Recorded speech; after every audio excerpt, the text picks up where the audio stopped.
दिन के वक्त शेर खान और मुजाहिद शाहिद अली मजूरा की खुफिया कमीन गाह में ही तैयारियों में मसरूफ रहे। जब सूरज गुरूब हो गया तो वो नाग मंदिर की तरफ चल पड़े। दोनों नाग दासियों यानी उस इलाके के साधुओं के भेस में थे। कमांडो शेर खान के हाथ में पानी वगैरह पीने के काम आने वाला करमंडल था, जबकि शाहिद अली ने सपेरों वाली बीन हाथ में ले रखी थी। उनके सरों के बाल पहले ही काफी लंबे और साधुओं वाले थे। उन्होंने एक जगह से रक्षा लिया और नाग मंदिर के करीब उतर गए। वहाँ से पैदल ही मंदिर की तरफ चलने लगे। मुजाहिद शाहिद अली ने कहा, याद रखना, मंदिर में पहुंचकर हम सिर्फ यहाँ की तमिल जबान में ही ज्यादातर बात करेंगे। मौके की मुनासिबत से किसी वक्त उर्दू हिंदी में बोल लेंगे, क्योंकि हमने यही जाहिर करना है कि हम मध्य प्रदेश के यात्री हैं, लेकिन तमिल जबान भी बोल लेते हैं। शेर खान बोला, हाँ समझ गया हूँ। यूं ही बातें करते हुए वो मंदिर की हुदूद में दाखिल हो गए। उस वक्त शाम का धुंधला सा अंधेरा छाना शुरू हो गया था। नाग मंदिर की बत्तियां रोशन थीं। बाहर और अंदर खूब रोशनी हो रही थी। नाग देवता के पुजारी मर्द और औरतें मंदिर में पूजा करने आ रही थी। मंदिर के दरवाजे की दोनों जानिब साधु जोगी सन्यासी लोग इधर उधर धूनी मारे बैठे गांजे और चरस के लंबे लंबे कश लगा रहे थे। उनके अकीदतमंद हिंदू उनके आगे मिठाई और फल रख रहे थे।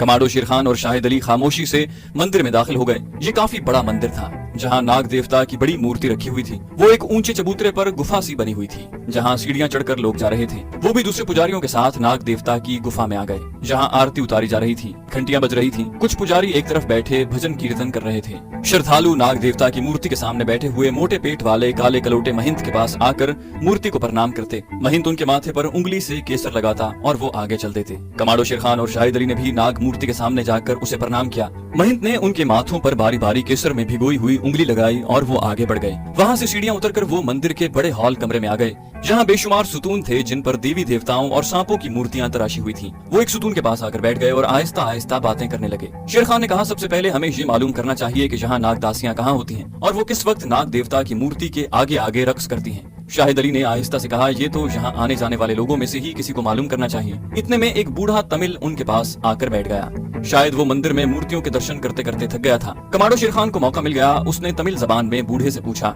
आका, नाग दासियां पूजा पाठ करने कब आती हैं? बूढ़े ने मैले से कपड़े से अपने चेहरे का पसीना पोंछते हुए कहा, वो सामने वाले भवन में आधी रात के बाद आती है। वहाँ नाग देवता की बड़ी मूर्ति है, वो नाग भगवान के आगे नृत्य करती है। दोनों मुजाहिदों को उनकी मतलूबा मालूमात मिल गई थी। वो यही मालूम करना चाहते थे। जब बूढ़ा वहाँ से उठकर चला गया तो दोनों मुजाहिद भी वहाँ से उठे और उस भवन की तरफ चल पड़े, जिसकी तरफ बूढ़े तमिल ने इशारा किया था। उस भवन या छोटे हॉल कमरे में छत के साथ पीतल की घंटियां लटक रही थी। एक चबूतरे पर कोबरा सांप का काफी बड़ा बुत था। ये इन लोगों के नाग देवता का बुत था। उसका फन फैला हुआ था और आगे फूलों, फलों और मिठाइयों की थालियां सजी हुई थी। एक बड़ा पुजारी यहाँ भी बुत के पास बैठा श्रद्धालुओं से पैसे और मिठाइयां वगैरह लेकर उनके माथों पर तिलक लगा रहा था। शेर खान ने कहा, यहाँ बैठना बेकार है। हम आधी रात को आएंगे, जब नाग दासियां मूर्ति के आगे रक्स करने के लिए आती हैं। इनमें से उर्मिला नाम की देवदासी का सुराग लगाने की कोशिश करेंगे। दोनों नाग भवन से निकले और मंदिर के सहन में आकर एक दरख्त के नीचे बैठ गए। अचानक काले रंग के दो सांप उनके करीब से होकर निकल गए। शेर खान चौंक कर एक तरफ हो गया। शाहिद अली ने उसे खबरदार किया, ऐसा फिर न करना शेर खान, नहीं तो यहाँ के लोगों को हम पर शक पड़ जाएगा। यहाँ जो भी नाग जोगी आते हैं उन्हें इल्म होता है कि यहाँ के सांप बेजरर हैं, किसी को कुछ नहीं कहते।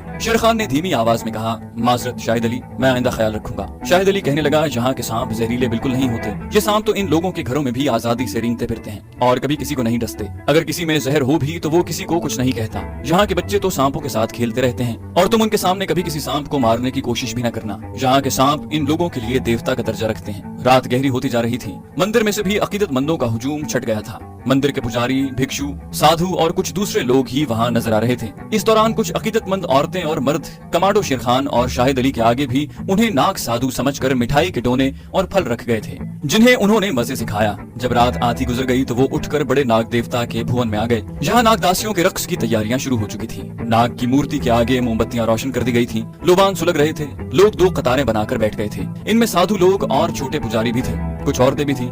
नाग की बड़ी मूर्ति के आगे महिंत पुजारी बैठ गया था। ढोलक और शहनाइयां बजाने वाले भी आकर मूर्ति के चबूतरे के पास बैठ चुके थे। अब सिर्फ नाग दासियों का इंतजार था। कमांडो शेर खान और शाहिद अली भी एक जगह बैठ गए। वो नाग साधुओं के भेस में थे और सब उन्हें नाग साधु या नाग सन्यासी ही समझ रहे थे। इतने में हॉल कमरे का बड़ा फानूस रोशन हो गया। पुजारी महिंत ने हाथ में घंटी लेकर उसे बजाते हुए नाग मूर्ति की आरती उतारी और बुलंद आवाज में तमिल जबान में कहा, नाग देवता की नाग दासियां हाजिर हों। उसी वक्त साज बजाने वालों ने साज छेड़ दिए। ढोलक बजने लगा, शहनाइयां बजने लगी। कमांडो शेर खान और शाहिद अली ने देखा कि सामने वाली दीवार का पर्दा एक तरफ हटा और अंदर से 6-7 नाग दासियां रक्स के अंदाज में दौड़ती हुई आईं और सबसे पहले नाग मूर्ति के आगे आकर माथा टेका, फिर महंत पुजारी के पांव छुए और रक्स शुरू कर दिया। कमांडो शेर खान ने शाहिद अली के कान में कहा, कैसे पता चलेगा कि इनमें उर्मिला नाम की दासी कौन है? मुजाहिद शाहिद अली ने आहिस्ता से कहा, पता चलाने की कोशिश करेंगे। नाग दासियों ने सुर्ख और सब्ज रंग की रेशमी साड़ियां पहन रखी थी, पाँव में झांझरें थी। वो मौसीकी की ताल पर चारों तरफ चक्कर लगाकर रक्स कर रही थी। मुजाहिद शाहिद अली ने भी महसूस किया कि इस तरह से तो उसे इस नाग दासी का कुछ पता न चल सकेगा जिसकी उन्हें तलाश है और जिसकी खातिर वो भेस बदल कर वहाँ आए हुए हैं। लेकिन इनका मसला बड़े पुजारी ने अपने आप ही हल कर दिया था। कुछ देर के बाद बड़े पुजारी ने हाथ बुलंद किया और ऊंची आवाज में बोला, नाग दासी रानी उर्मिला को हाजिर किया जाए, देवता उसके रक्स के मुंतजिर हैं। दोनों कमांडो मुजाहिदों की निगाहें सामने वाली दीवार पर उठ गईं। सब उसी तरफ देख रहे थे। वहाँ पर्दा गिरा दिया गया था। एकदम से पर्दा हट गया और एक नाग दासी रक्स करती बाहर निकली। उसने जर्क बर्क लिबास पहना हुआ था, बड़ी खूबसूरत थी। वो वाकई रानी लग रही थी। बालों में फूलों के गजरे थे, कलाइयों पर भी गजरे बंधे हुए थे, आंखें हीरे मोतियों की तरह चमक रही थी। वो दरमियान में आकर नाचने लगे। शाहिद अली ने कमांडो शेर खान के कान में सरगोशी की, कुदरत ने हमारा काम आसान कर दिया है, यही नाग दासी उर्मिला है। नाग दासी उर्मिला ने नाग की मूर्ति के आगे औंधे मुंह लेट कर दंडवत किया और फिर उठी और उसने सांप डांस शुरू कर दिया। ऐसा डांस दोनों मुजाहिदों ने पहले कभी नहीं देखा था। रक्स करते करते एक बार वो कमांडो शेर खान और शाहिद अली के करीब आई तो उन्होंने उसे बड़े गौर से देखा। नाग दासी उर्मिला की उम्र 20 बरस से ज्यादा नहीं थी। उसकी आंखें स्याह थी और एक तरफ रुखसार पर स्याह तिल भी था। हॉल कमरे की रोशनियों में ये तिल साफ नजर आ रहा था। नाग दासी अपनी सहेलियों के साथ रक्स कर रही थी, फिर उसकी सहेलियां एक एक करके उससे अलग होती गईं। अब नाग दासी उर्मिला अकेली रह गई थी। वो अकेली ही सांप डांस कर रही थी। इतने में नाग देवता की मूर्ति के पीछे से गुलाबी रंग का एक सांप फन फैलाए फुनकारे मारता रेंगता हुआ नाग दासी के करीब आया और वो भी नाग दासी के साथ रक्स करने लगा। रक्स करते करते नाग दासी ने सांप को उठा लिया और उसे हाथ में लेकर रक्स करने लगी। कभी वो सांप को अपने मुंह के करीब लाती, कभी अपने गले में लपेटती, कभी उसे हवा में उछाल कर दोबारा पकड़ लेती। ये रक्स ढोलक और घंटियों की आवाजों में आधे घंटे तक जारी रहा। उसके बाद नाग दासी सांप को गले में लपेट कर रक्स करती चली गई। रक्स खत्म हो गया। कमांडो शेर खान और मुजाहिद शाहिद भी दूसरे पुजारियों और नाग साधुओं के साथ मंदिर से बाहर आ गए। मंदिर से निकलकर वो सीधे समंदर की तरफ चल पड़े जहाँ उनकी खुफिया पनाहगाह थी। उस वक्त रात के 2-2:30 बजे का वक्त था। हर तरफ खामोशी थी। जिस छोटी सी सड़क पर वो जा रहे थे वो दूर तक सुनसान पड़ी थी। दोनों कमांडो बातें भी कर रहे थे। शेर खान कह रहा था, हमें सबसे पहले ये मालूम करना होगा कि नाग दासी उर्मिला कहाँ रहती है, कहाँ रात को सोती है, क्योंकि उस जगह हमारा दुश्मन डॉक्टर पिल्लाई रात को नागदासी से मुलाकात करने आएगा और उसी जगह यानी नागदासी के घर को अपना टारगेट बनाकर हमें मंसूबाबंदी करनी होगी। कमांडो शाहिद अली बोला, हो सकता है नागदासी मंदिर में ही रहती हो। कमांडो शेर खान ने कहा, अगर वो नाग मंदिर में ही रहती है तो हमें उसका भी सुराग लगाना होगा। इसी तरह बातें करते वो समंदर के किनारे की चट्टानों में पहुंच गए। वो चट्टानों में से गुजरते चले गए।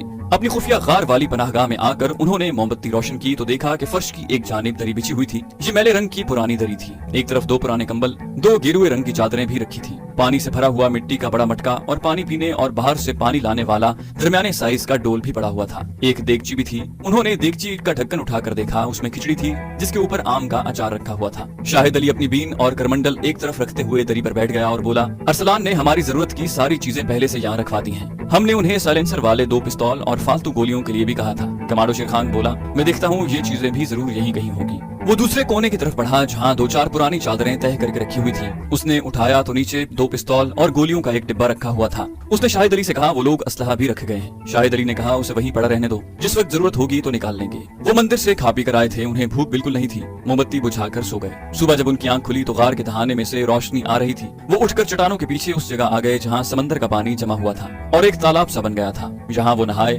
नहा धोकर उन्होंने साधुओं वाला लिबास पहना और वापस गार में आकर खिचड़ी निकाल कर खाई और बातें करने लगे। फिर उन्होंने प्रोग्राम बनाया कि मंदिर के आसपास के इलाके का दिन की रोशनी में जायजा लेना चाहिए। शायद नागदासी उर्मिला के ठिकाने का कोई सुराग मिल जाए। गार के धाने के आगे झाड़ियां वगैरह लगाकर उन्होंने उसे छुपा दिया और मंदिर की तरफ चल पड़े। वो नाग साधुओं के भेष में काफी देर तक मंदिर के आसपास के इलाके में फिरते रहे। मंदिर के आसपास रिहायशी मकान कहीं नहीं थे। 1-2 बड़े बड़े ढलवान छतों वाले गोदाम जरूर थे जिनके दरवाजों पर ताले लगे हुए थे और बाहर चौकीदार बैठे हुए थे। कहीं कोई क्वार्टर टाइप का मकान भी नजर नहीं आ रहा था। शेर खान ने कहा, मेरा ख्याल है नागदासी मंदिर की 4 दीवारी के अंदर ही रहती है। हमें मंदिर के अहाते में चलकर देखना होगा। वो मंदिर के अहाते में आकर इधर उधर मंडलाने लगे और गहरी नजरों से एक एक चीज का जायजा लेने लगे। मंदिर के अहाते में एक तरफ साथ एक मंजिला क्वार्टर बने हुए थे। शेर खान बोला, शाहिद अली, मुझे यकीन है कि नागदासी इन्हीं क्वार्टरों में से किसी में रहती होगी। वो आहिस्ता आहिस्ता चलते क्वार्टरों के करीब से गुजरने लगी। इनकी नजरें एक एक क्वार्टर को बड़े गौर से देख रही थी। क्वार्टरों के दरवाजे खुले भी हुए थे और बंद भी थे।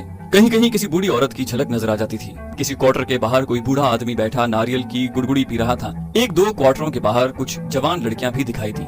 उनको दोनों कमांडोज ने गौर से देखा। मगर उनमें नागदासी उर्मिला नहीं थी। थक हार कर वो मंदिर के अंदर आ गए। मंदिर में एक बूढ़ा पुजारी सुतून के साथ सर झुकाए बैठा हुआ था। शाहिद अली ने आंखों ही आंखों में शेर खान को इशारा किया और वो उस बूढ़े के करीब आकर बैठ गए और तमिल जबान में आहिस्ता आहिस्ता नाग देवता के अश्लोक पढ़ने लगे। ये अश्लोक मुजाहिद शाहिद को याद थे और उसने कमांडो शेर खान को भी याद करवा दिए थे। कुछ देर अश्लोक पढ़ने के बाद मुजाहिद शाहिद अली बूढ़े से तमिल जबान में बात करने लगा। बातों ही बातों में उसने बूढ़े से कहा, हम मद्रास और तिरुचिरापल्ली के मंदिरों की यात्रा करके आ रहे हैं। वहाँ की नागदासियां बड़ा अच्छा डांस करती हैं। यहाँ मजूरा के नाग मंदिर की नागदासियां उतनी अच्छी नहीं। शेर खान कहने लगा, असल में मद्रास और तिरुचिरापल्ली के नाग मंदिरों की नागदासियों को बड़े महात्मा लोग डांस सिखाते हैं और इन नागदासियों के आराम वगैरह का ख्याल भी रखा जाता है, जबकि यहाँ मजूरा के नाग मंदिर की दासियों को शायद कोई नहीं पूछता। रात को वो सोती भी झोंपड़ियों में ही होगी। जहाँ बूढ़े तमिल ने कहा, तुम लोगों को किसी ने गलत बताया है। हमारे मंदिर की नागदासियां झोंपड़ियों में नहीं रहती। मंदिर के अहाते में क्वार्टर बने हुए हैं, उनमें रहती हैं। शेर खान और शाहिद अली बूढ़े तमिल को जिस नुक्ते पर लाना चाहते थे वो उस तरफ आ गया था। शाहिद अली कहने लगा, तो फिर सबसे बड़ी नागदासी भी क्वार्टर में ही रहती होगी, जबकि तिरुचिरापल्ली के नाग मंदिर की बड़ी दासी के लिए एक अलग शानदार मकान बना हुआ है। शेर खान ने बूढ़े तमिल से पूछा,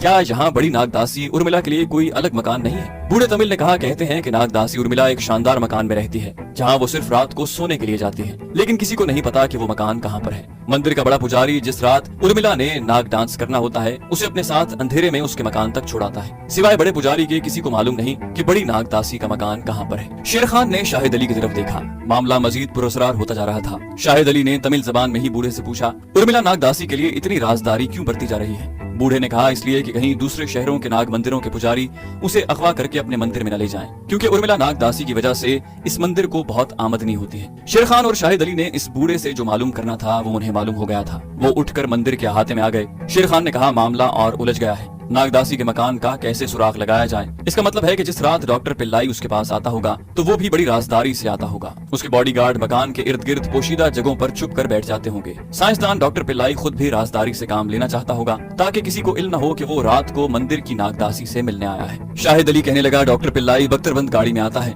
रात के वक्त किसी न किसी जगह उसकी गाड़ी खड़ी होती होगी। हम उसे तलाश करके नागदासी के मकान पर पहुंचकर डॉक्टर पिल्लाई का काम तमाम कर सकते हैं। शेर खान बोला, सवाल ये है कि हम कैसे तलाश करेंगे कि डॉक्टर पिल्लाई की बख्तरबंद गाड़ी रात के अंधेरे में किसी जगह खड़ी है? मंदिर के आसपास का इलाका तो बहुत वसी इलाका है, हमें कोई दूसरी तदबीर सोचनी पड़ेगी। इन्हीं ख्यालों में उलझे दोनों कमांडो मुजाहिद मंदिर के लंगर की तरफ आ गए। दोपहर हो गई थी, लंगर तकसीम हो रहा था। उन्होंने लंगर के दाल चावल खाए और कुछ देर वहाँ बैठने के बाद वापस अपनी गार वाली पनाहगाह में आ गए। उसके बाद वो शाम तक गार से बाहर न निकले और हर किस्म के मंसूबे सोचते रहे, मगर उनकी समझ में कुछ नहीं आता था कि कौन सी ऐसी तरकीब हो कि नागदासी के पुरअसरार मकान का खोज लग सके।